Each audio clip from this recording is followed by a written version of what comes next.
We are back with another tactic, and today we are talking about a 4-2-4. Yes, this is Goal Getter version 2. Version 1 came out earlier on in the game cycle, and version 2 is here to dominate yet again. In testing, this won a domestic treble with Porto in Portugal, and it also got Slough promoted from the Vanarama National League South at the first time of asking, even though they are predicted to finish in 23rd.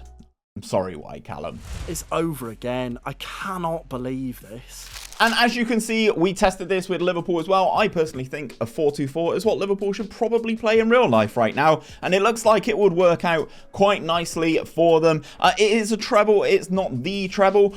They were knocked out in the semi-finals of the FA Cup by Manchester City. But the goals scored is what makes this tactic so good. If we take a look, they beat Southampton in that Carabao Cup final. They beat Manchester City on penalties in the Champions League final. And if we go over to the Premier League and take a look at the stages, you can see it only lost once all season, which was away at the Etihad to Manchester City, but it scored 120 goals. This tactic isn't called the goal getter for no reason. If we go over to the tactic, we are going to break it down now, but these videos wouldn't be possible without the always amazing GYR. He is linked down in the description. Please do go and check him out. His Patreon's down there. Subscribe to him, buy him a beer, all of that good stuff. This is the best Liverpool 11, and you can already see Darwin Núñez, 38 goals. We've got 28 for Jota, 12 for Diaz, 26 for Salah. We've got 21 on the bench for Cody Gakpo. This tactic scores goals, and they all get involved on the action. We're going to start things off. First of all, in goal, we have, of course, Alisson, who is a sweeper keeper on defensive duty with the additional instructions of Tackle Harder,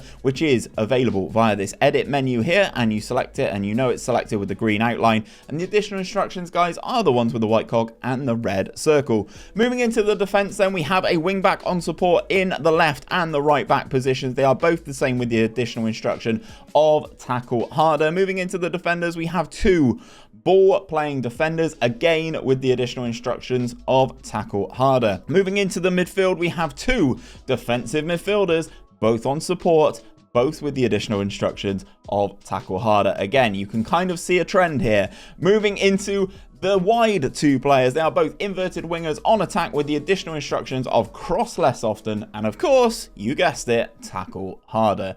Then up front, we have two advanced forwards. This is very much the team working in sections. You've got the two centre-backs, the two wide players, the two defence midfielders, the two wide players, and then the two strikers. Works very well. We have two advanced forwards on attack duty with the additional instructions of Tackle Harder. Now, I will say the tactical style is a custom one created by GYR, but you can basically achieve the exact same thing by selecting either Gegenpress, Clean Slate. Doesn't really matter as long as you follow these next instructions. The mentality is, of course, a positive mentality, and in possession, guys, this is how we are looking. Fairly wide in terms of our attacking width. We are passing into space, and we are overlapping on both sides. The wingers cut in, the fullbacks go out, creates a massive overload in that final third. In terms of the passing directness, we are having a shorter passing directness and a higher tempo, low crosses into that final third, and we are running at the defense in terms of our dribbling style. In transition, guys, this is how we're looking. We are counter pressing when possession has been lost. We are countering when possession has been won. The goalkeeper is distributing the ball quickly, but to no set area, just getting the ball out really quickly via rolling it out. And out of possession, guys, this is how we are looking. We are a high press with that line of engagement, a standard defensive line, so you don't get caught with balls over the top too much. We are triggering that press much more often, preventing that short goalkeeper distribution. Tackling is set to get stuck in, and the defensive line is set to drop off more. Now, if you notice, you are picking up several yellow cards. Untick this one, leave the get Tackle Harder on all the players, and untick this one if you are picking up too many bookings. But as you can see in our testing, it has absolutely smashed it in the 3 tests that we've done. If you are testing this, let us know how you get on in the comments. We always look forward to your feedback. But if you want a different tactic, a different style, check out this playlist from GYR. It's all of the tactics that he has created this year's game.